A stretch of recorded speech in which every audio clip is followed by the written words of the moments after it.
Grand Rising. Human beings are pleasure-seeking monkeys. We seek pleasures in so many forms, and we seek it endlessly and relentlessly. And that's not necessarily a bad thing. We just have to discern between empty forms of pleasure and fulfilling forms of pleasure. And I've contemplated over this matter, and I've came with a simple question to discern if the pleasure you're engaging in is an empty form of pleasure or a fulfilling form of pleasure. And I'll share this with you at some point in this video. But first, I want to say that this desire in us humans to seek pleasure is ultimately the desire for union with God, because that's the ultimate pleasure. And we seek that union with God in so many different forms, and most of them, the majority of them, are empty forms of pleasure. And if you look at modern human society, it is a pleasure trap. It is an absolutely pleasure trap for the senses. See, it's the senses. The senses is how your senses get hijacked. Most of the empty pleasures that we're engaging in are sensory pleasures, okay? So I'm gonna give a few examples here, and then I'm gonna give you my method of discerning what's an empty pleasure and what's a fulfilling pleasure, okay? So, all right. Let's take an example here. I have two examples that stand out, and I think all of you guys can relate. One is food, and then one is sex. Okay, I mean food and sex, right? It's funny because if you look at all forms of entertainment, when we are engaging in something entertaining, we really want pleasure from that, right? If you look at all forms of entertainment, the majority of them in modern society involve one or the other, either something food related or sex related. So if you walk into any town or any city, the thing that stands out the most is that the majority of businesses around you are food related. Okay, they're food related. You know, if you go to those, you know, if you go to they call them in Canada plazas, right? Plaza is just a concentration of different shops, a concentration of different businesses. 90% of them are food related. Okay, 90% of them. All right. Now, if you go and do some research on the internet, I think, I'm not sure, don't quote me on that, but I remember one time going over a statistic. This was a long time ago, so it probably actually increased. Something like over 50% of all internet related searches are porn related. Crazy. See, people want pleasure. They want to go and watch porn, and they want to feel pleasure. They want to feel aroused, excited, and then they want to release this white liquid that gives you temporary short-term gratification, short-term pleasure in the form of dopamine. Your brain lights up. And then drugs is another one, right? So if you see, the plague of modern humanity is that everybody's seeking pleasure, but they're seeking it and fulfilling it in an empty way. Okay, they're seeking it in an empty way. How do you know if something is empty? How do you know if a pleasure is empty or if it's fulfilling? This is my method. You ask yourself the following question: is this activity, is the fulfillment of this pleasure, is the gratification taking more from me or giving me more? Because there's always an energy exchange with everything that we do. So when you eat something, how do you overall feel? Do you feel like this is giving you more or taking more from you? So if you, let's say, order yourself a big old pizza, it's got your favorite toppings on it, it's just, poof, talk about a firing of all kinds of pleasure molecules in your brain and body, right? Ask yourself the question: the experience, the whole experience, from the beginning of the craving and anticipation, the excitement arising as you're about to go and make the order and grab the pizza and go home and sit down and put your favorite TV show on, the whole thing. the eating of the pizza, the feeling goodness from eating it, and then everything that follows, from the nap that you inevitably need to take, from the sleep that you inevitably need more of, from the fatigue that you inevitably are going to experience the next day and 2 days. You know, these things take like 2 days to actually fully get out of your system. Ask yourself, you know, is this experience taking more from me, or is it giving me more? Because it's giving you something, make no mistake about it. You know, that big old pizza is giving you pleasure. Because, I mean, why else would you do it, right? There is a nice sense of anticipation. You know, you're excited. You're excited. Your brain begins to secrete dopamine the minute you make the order. The minute you decide, I'm gonna get a pizza. And that's giving you pleasure. That's giving you happiness. That's giving you joy. All right. You know, the experience of eating the pizza itself, I mean, it's very addictive. You know, cheese is like, it's like heroin. It's like just as addictive as heroin. I think it's got opioids, if I'm not mistaken.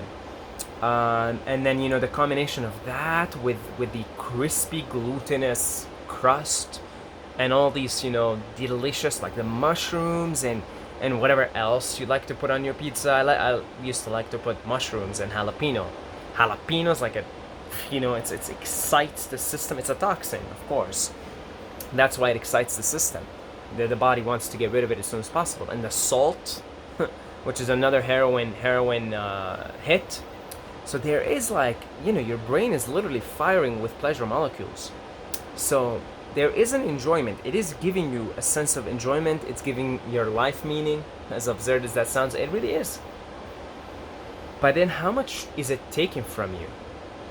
Right? It's, I mean, if you ate your pizza, let's say, like, you know, halfway through the day.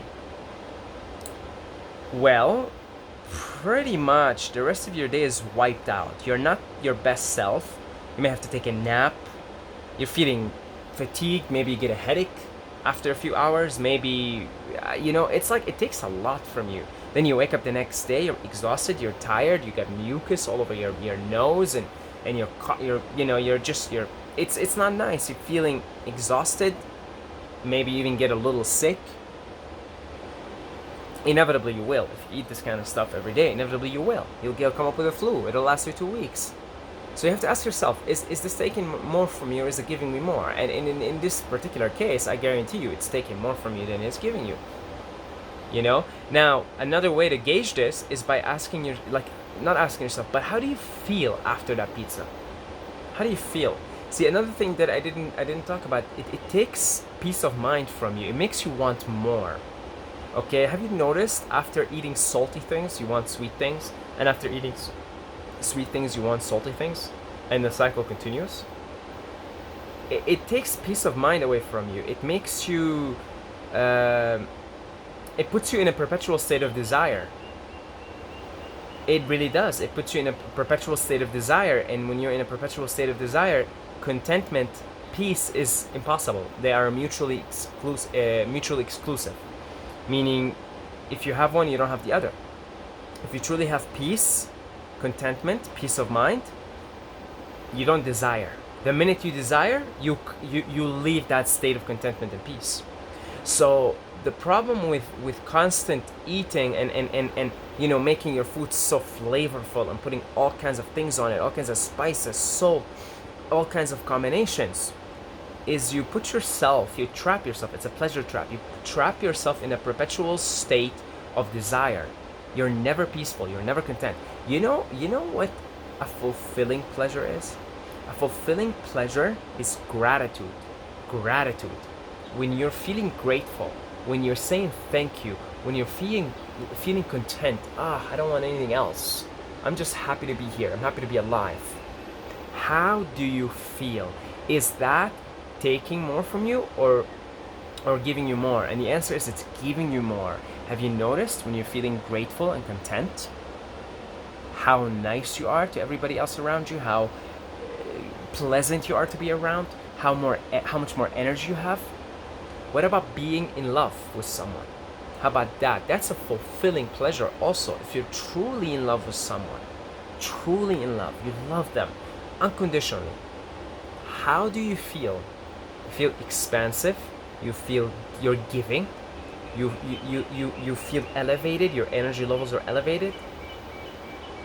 This being in love is giving you more than it's taking from you, because everything is taken from you to an extent also, right?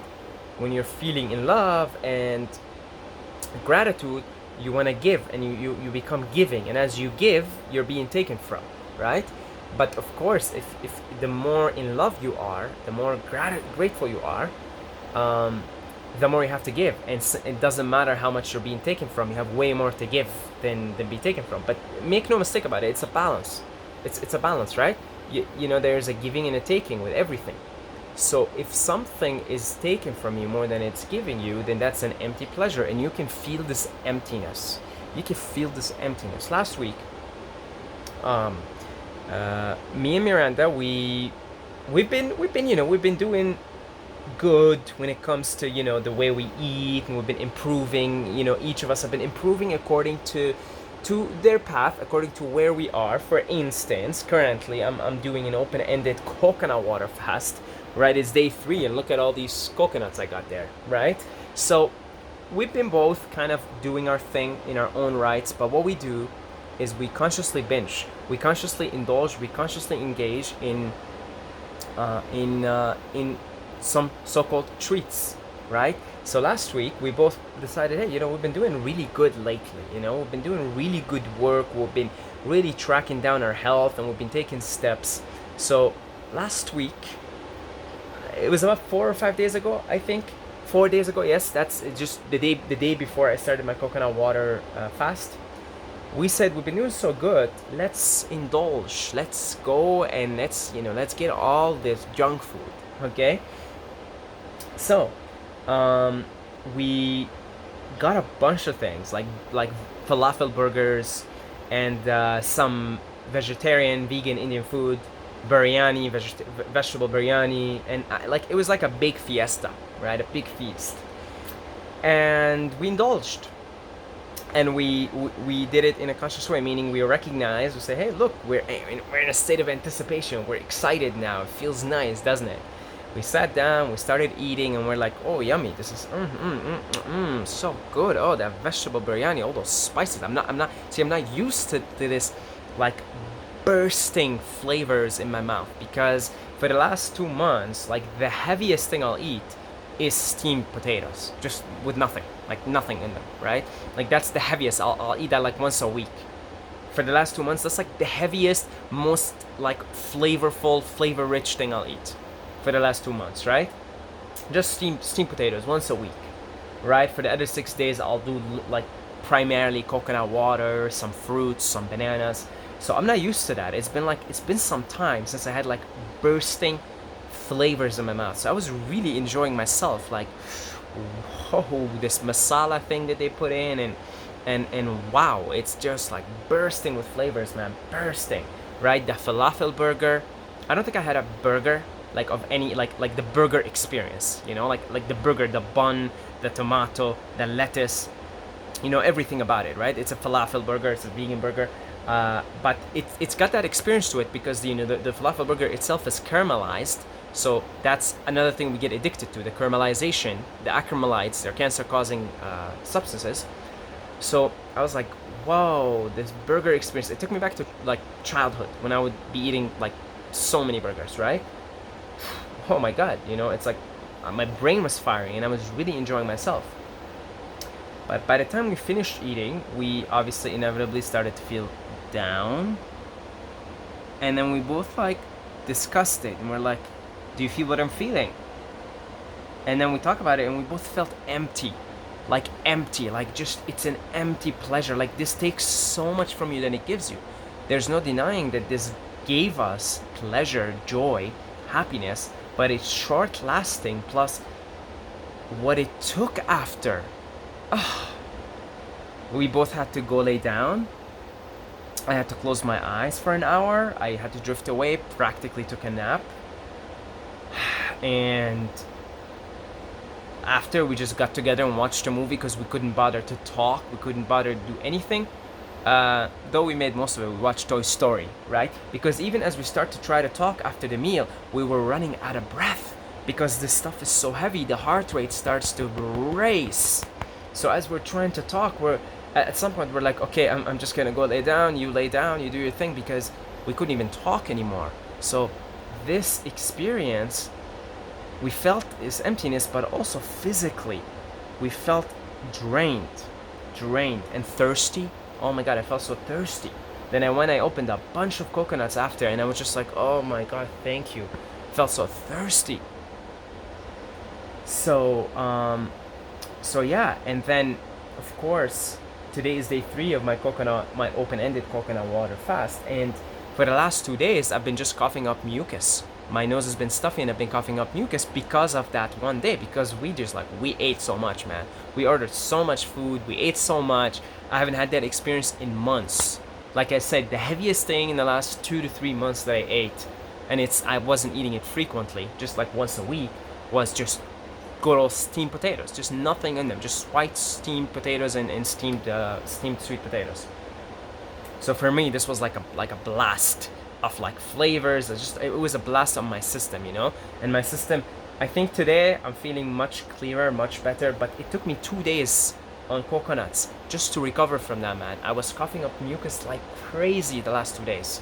Okay, I got a headache. I slept like 9 hours last night, 10 hours the day before, or 11 hours the day before, because I was recovering from all of that. My body is very sensitive to these things. It's not used to it.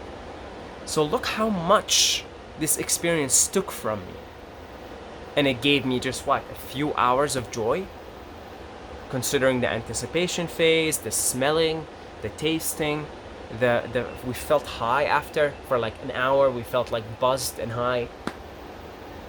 And then the inevitable crash down in it, like 2-day recovery period, man. It's a lot. It took a lot out of me. That's an empty pleasure. Okay? What's a fulfilling pleasure? Now, let's talk about sex. If you are going on Tinder just looking for fuck buddies, that's very empty. That experience is taking so much from you, because first of all, the searching phase, the seeking phase, right? Seeking someone to rub genitals with. And then releasing your load upon fulfilling of that desire is taking so much from you. Empty. And you feel it. You guys know. After spilling your seed after watching porn, it's so empty, isn't it? It feels so empty. It's like, spiritually it feels empty, physically it feels empty, emotionally it feels empty. Now, having sex, making love with someone whom you're circulating beautiful, loving energy from, there is an elevation that lasts for days after the experience. You feel elevated. You feel you're nicer to people, you're friendlier to people, and you don't release the seed, of course. That's part of conscious lovemaking. Okay? So the prerequisite is that you love this person, you both love each other, and you're sharing a sacred energy of sex, and you're transmuting it, and you're letting the love energy flow. The prerequisite number 2 is you don't release your seed. That's a fulfilling. That gives you more than it takes from you, because it does take from you also, but it's giving you way more. And the positive elevating effects and feelings from that experience last for days after. You feel more elevated. You see? So there is a fulfilling pleasure. You have to always ask yourself, is this giving me more, or is this taking away from me more? Now notice, with a fulfilling pleasure, you feel closer and more at one with God, more at one with the divine. Like in the case of lovemaking, a true lovemaking experience, it's union. You're experiencing union with another being, which is like the microcosm of the macrocosm, which is God, which is the union with God. So it's a form of union. And anytime we feel union, it's a fulfilling pleasure. It brings us closer to God.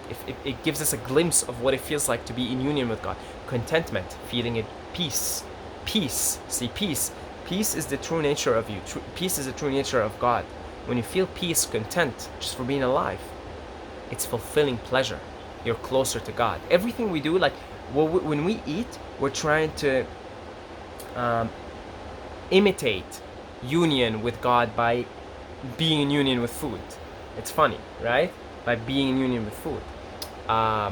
Certain foods take more from you than give you. Certain foods actually give you more than they take from you, but can in a future event take from you more than they can give you. For instance, the last 2 days I've been drinking a ton of coconut water because I've been thirsty. I've been detoxing that fiesta that I indulge myself in, right? And the coconut water was actually giving from me more than it takes from me. But I find that as today is day 3, so we're still early on, but from my experience with these things, like on a water fast, when I did a 7-day water fast, as the fast goes on, in the beginning of the fast, I drink a ton of water. It gives me more than it takes from me. But as the fast goes on and my thirst levels go down, drinking more water begins to take from me more than it gives me, because I don't need it. I'm not thirsty as much anymore. So instead of drinking, say, 5 liters, I only need about 3 liters. If I drink more than 3 liters, it takes more from me than it gives me, because the body needs to process that water and needs to filter it out. So even some things can give you more than they take you at some level, and at some point they start to take from you more than they give you.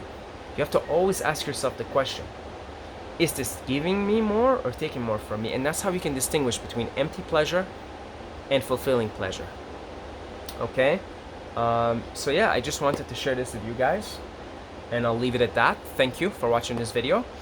If you would like to donate, you've got a couple of $1 million laying around, I'll happily and gladly take that off your hands, guys. If you don't know what to do with $2 million, I'll take that off your hands, or $2 for that matter. So I appreciate all donations. There is a link down below in the description, and I also do one-on-one consultations.